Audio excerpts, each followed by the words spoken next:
she blows. Episode, can you see that, Pete? Yep. 138. 138. Not bad. That's a nice streak. I want to apologize right out of the gate. Although our guy Jared says things are going pretty well, but I'm outside here because I'm still fixing some stuff from Ian, John, inside my house. When we did have a little bit of water come in the house, we had some issues with the floors, and guys are changing them out. But anyway, so that's my story. I'm sticking to it. Well, it looks nice. I love the blue sky. Welcome gorgeous. to the Rebel's Edge, folks. If you're returning, welcome. But remember, it's your responsibility to share it with some friends. And Jared is going to be handling all of the graphics you see. Pete is going to be handling most everything, and I just get to kind of flip through the topics. But we're about to start and kick it off with the Macro Minute, because that's all we give macro, folks. Again, you can get that all day long on CNBC, and if that's what you want, go for it.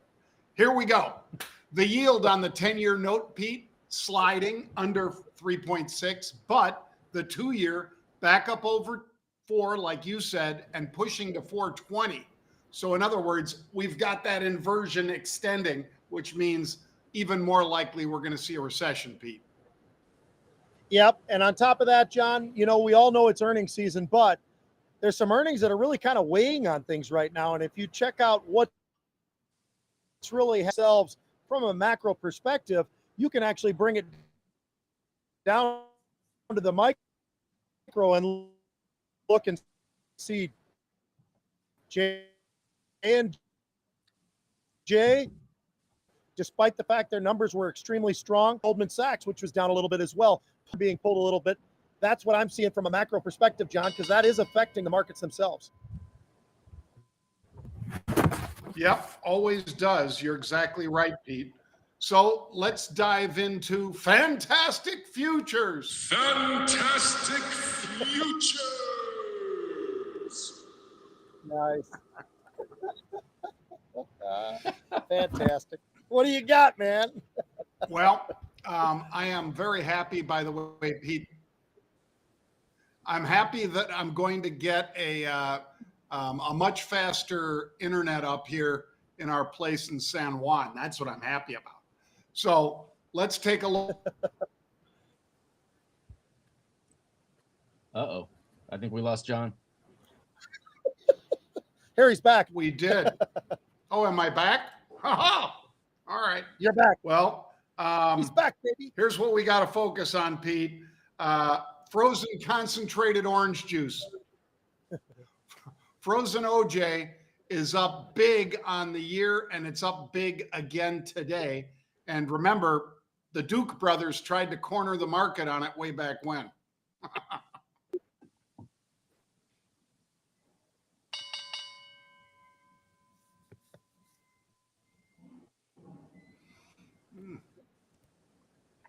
Uh-oh, we lost. John, is the metals rally that we are seeing right now. And the metals are certainly been on fire, continue to be on fire. You've got copper up 5% for the month. You've got gold up 8% for the month. You've got silver up 12%. We have had a really big run in the metals. That continues. And that's it for Fantastic Futures.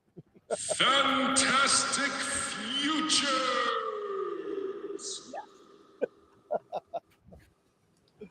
Well, if I am indeed back, Pete, you are. Then I'm happy to be back. And again, we've got a new internet being installed here in the building today. So what about this one, Pete? TDOC. TDOC, I looked for what the news was, and the news appears to be, Pete, that they're going to be offering basically weight control or weight management, I guess they call it. They're going to be using the same drugs that other doctors are prescribing for people who are fighting obesity and trying to get away from diabetes a little bit further. So TDOC, which famously popped big and then flamed out after the crisis occurred with COVID, now they're going to be managing people's weight. Yeah. Well, they're expanding, John, and that tends to be something that could be very good. That's in the interpretation, at least. We all know that the United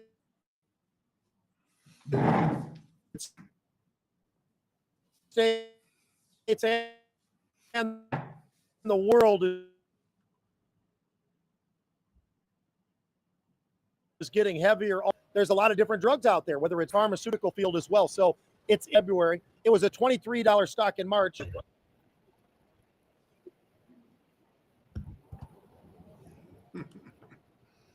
Well, okay. Well, Pete, sorry about that.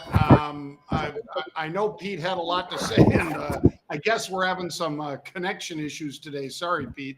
But yeah, TDOC, we've already pretty much covered that. Let's talk a little bit about blue, because Bellis Health, which is the symbol BLU, is, oh, you know what? And I jumped right over RIOT and Mara. Darn it. Sorry about that, Pete. That's what happens when the internet's cutting in and out today. Well, RIOT and Mara were up big, and we did have unusual activity. I'm sorry, Jared, that I wasn't able to cover that accurately because my internet was cutting in and out. So I apologize. There, he had RIOT blockchain up there. Thank you, Jared. We did have strong activity, in particular in Mara, and that paid off huge. And we were able to profit mightily off that. It has not stopped yet. That activity, they're apparently feasting, I think, Pete and Jared, off of the basically shorts in here, because Mara and RIOT both attracted a lot of shorts.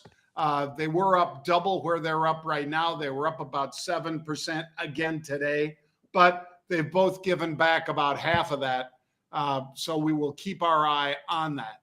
And if Pete is not back, which it looks like he's not, I'm going to continue on to blue, BLU, because GlaxoSmithKline is going to be jumping in, I guess, Jared, to a bunch of these, basically competition for the biotechs.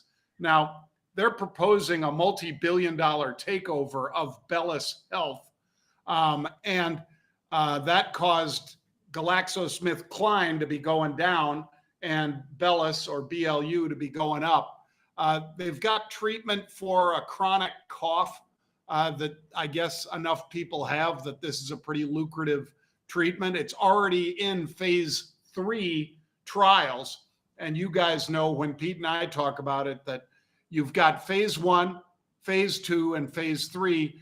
And it's a question of, do you have enough cash to get over the finish line? And now we know they will, because with GlaxoSmithKline, not only will they be able to finish this phase 3 trial, but GlaxoSmithKline has the access to get distribution. So that's a pretty interesting deal. BLU is up 98% today. All right, let's go down to Catalent then. CTLT is the symbol for Catalent. And Catalent is a provider of solutions for drugs, gene therapies, and so forth. Well, yesterday, Bloomberg said that Danaher was going to step away. They weren't going to go after him after all, after they looked at it pretty hard. Well, it turns out that costs are significantly higher for this company than they were last year. Their CFO is also departing. So if you will, I would say, folks, that this is one of those situations where you've got, a perfect storm, all bad. You've got your costs up, which caused, Danaher to step away. You've got the CFO stepping away, not, at least it doesn't seem like there's some games being played or anything, but perhaps because he thought Danaher was going to come in and take him over, and he started to look for another job already. Well, that deal isn't happening. And the stock was 63 last Thursday. Bang, on Friday, it falls hard, and it's continued lower. It hit underneath $43 in the last couple sessions. So pretty ugly day, unfortunately, for these guys. You never root for it, but sometimes that is what happens. And unfortunately, this one having some significant trouble. All right. I don't know if Pete's going to be able to join us for sports, but I have sports for us. Oh, I see he's trying to dial back in. Probably because he knew that if he left his older brother in charge of sports, it would suck. Yeah, let's just give him just a second. So I'll tell you what Pete's going to lead us into, folks, and it's going to be his favorites, the remarkable Rays. That is the Tampa Bay Rays. They're no longer undefeated, but he says they still are the Bruins of baseball. And I can't fault you for that, Pete. No, you know what, John, and I apologize. Difficulties here. Still, this just shows you how long Ian goes back and some of the effects that are going on. But I'm back at least for now, so I'll get this. The Rays were 13-0. That we knew they wouldn't go through the entire season 162-0. That was an impossibility. But all that being said, John, they are still undefeated at home. They're still 10-0 at home. So they've really got something going. And what I think is so interesting about this team is it's not just the reliance on pitching. It's not just the reliance on the bats. The reality is this is a team that is doing both at an exceptional level. And that's why they look a lot like the Boston Bruins did this year for the NHL. The Boston Bruins had incredible goalkeeping as well as scoring. I mean, they literally were at the top of the charts in just about everything all year long, at least top two for the entire year. And that is something, at least the start of this year, we're only 17 games in. But when you look at it, John, the Yankees, they're a pretty interesting team as well. Obviously, they're going to be a very good team. There are others. The Minnesota Twins have started off pretty nicely as well. But when you really look at what's going on and what the Tampa Bay Rays are able to accomplish early on in this, baseball season that we're seeing, it's really been remarkable. And I think it's something worth noting because what they're doing with their bats, they've got 115 runs that they've scored already this year. They've only given up 50 total. They've got home runs. They've got 9 guys on the team already who have at least 3 home runs, all the way up to 4 or 5 home runs. So this isn't just one player that's actually pushing this team or 2 players. This is a full team effort, and it's really, really interesting to see what they're doing right now. Now, I know it's not going to last the entire year, but when you look at the pitching, John, and you see them, I think they're pitching, their ERA is 2.88. for the entire team. That's not just one pitcher. So if they can keep up this as a team, which is a little bit easier than having just one guy running for you, this could be a really remarkable year for the Tampa Bay Rays. And I think it's something that we want to be the first ones on it and just continue to kind of follow up like we did with the Bruins, because it was a record year for the Bruins. This could be a record year for Tampa if they can keep up this pace. Yeah. Well, we all know that the pace usually gets interrupted by something, bad luck, injuries, whatever it might be. And yet I think that the talent on the team is pretty deep, Pete. So these aren't just a couple pitchers that nobody can hit, right? But the defense is strong enough to keep them, like you said, a 2.88 ERA is, you can win a lot of games if you can keep people under 3 as far as runs. All right. What do you got as far as NFL? Who you looking at now? Well, I think this will be kind of fun, John, because as we're getting closer and closer, the draft is April 27th. So as we get a little bit closer to that draft date, you and I have been kind of breaking down this and breaking down that. Who's now in the top 5 or 10 picks and all the rest of that. So I thought it'd be kind of fun today, John, just to kind of shoot this one out there for everybody. And everybody will have their own thoughts on this one. And you and I think, have different thoughts on this as well. But so right now, John, who are kind of the sleepers? Who are the guys out there that are going to, maybe it's not where they get picked even necessarily in the draft, but who is it right now that you're looking at and say, you know what, everybody's talking about these guys. How about this guy kind of a thing? Because CJ Stroud, of course, Bryce Young, of course, everybody kind of knows these top 3 or 4 quarterbacks. They know basically the top 3 or 4 at every position. But what kind of sleepers do you have, John? I'll start it off with a quarterback that I really like, Hendon Hooker. Now, what's impressive about this kid is he sounds a little bit like Jalen Hurts, by the way. He can run.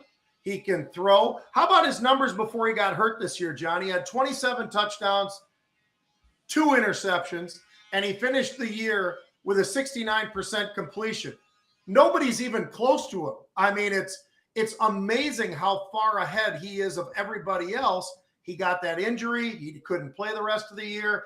And then suddenly, everybody forgets about him. I think he would be a great pick for anybody who needs a quarterback 2 years out, 3 years out. Let him get healthy. Let him learn the NFL, and let this guy be your leader. So that's one. And then I'll hear yours for the quarterback, and then we'll try out the wide receiver tight end group. All right. I'm going to go, Pete, with a guy that loves the color orange. How do I know that? Because he started at Oklahoma State, Pete. And Oklahoma State, of course, famously plays in those really ugly orange uniforms. But then he transferred to Illinois. And it's Wes Lunt. And Wes is about 6'5", 6'6", Pete, 225 pounds. So he's a big prototypical kind of quarterback.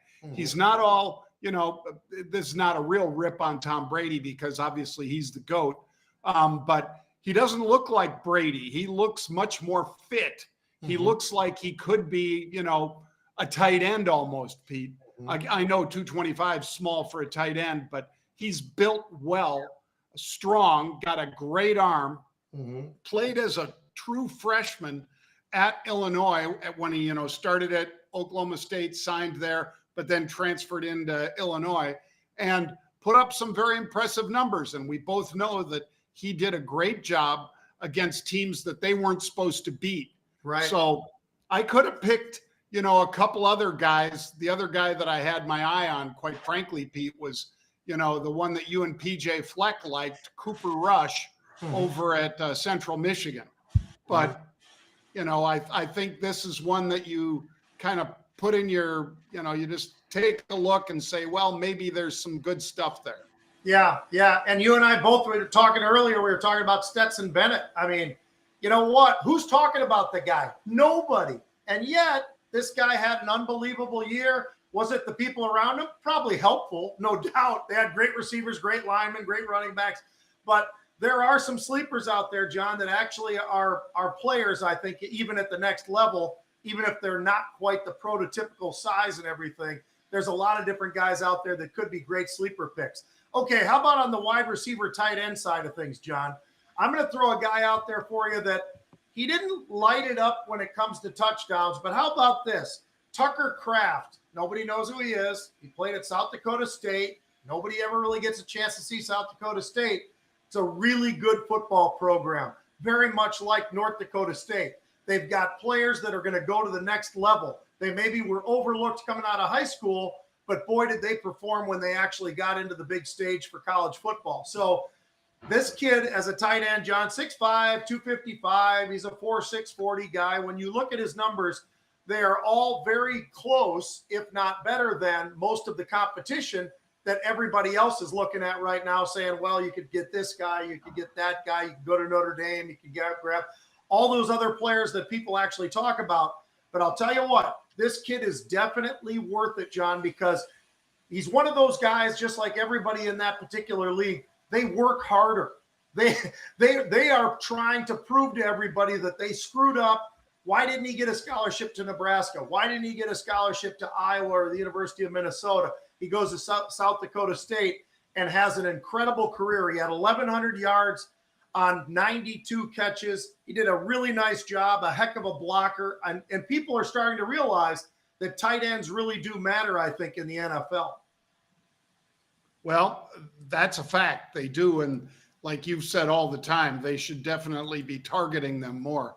I've got one that wasn't targeted enough either, Pete. Elijah Higgins, even though he went to the dreaded Stanford University. So he is big, though. So a lot of these guys, of course, starting with Mark Duper when he was with the Dolphins, Pete, a lot of the big receivers aren't big. They're good, but they're small. Yeah. And sometimes that works pretty well. You know, Tyreek the Streak ain't going to impress anybody standing in the gym, but his on the field production is unbelievable, and speed, of course. Well, this Elijah Higgins, Pete, is listed at 6'3", 235, and he looks bigger than that. So there's a lot of D-backs that will be coming in to hit this guy after he catches a ball over the middle or whatever, and they will be on their backs. That's my prediction, because he's a guy that delivers hits.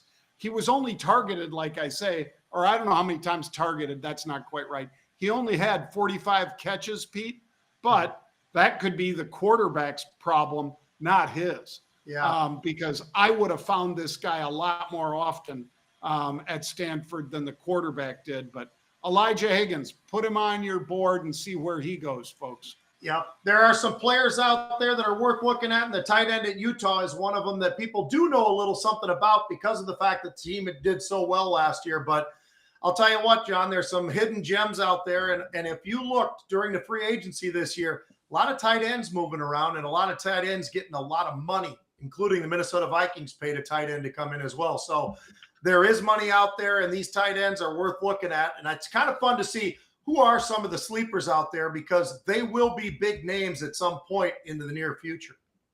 They will indeed. Well, thanks for joining us today, folks. He's Pete Najarian. I'm Jon Najarian. We have Jared working the boards and doing a great job. Sorry about all the stress, Jared, about the hiccups. internet It's all part coming of in the and job. out today. At least mine will be better tomorrow, Pete, because I hope mine is. 3:30 today, they're hooking up the new Wi-Fi for the building. Nice. So I'm looking forward to that. But you guys have a good one. We'll be back here tomorrow at 1 p.m. Eastern Time.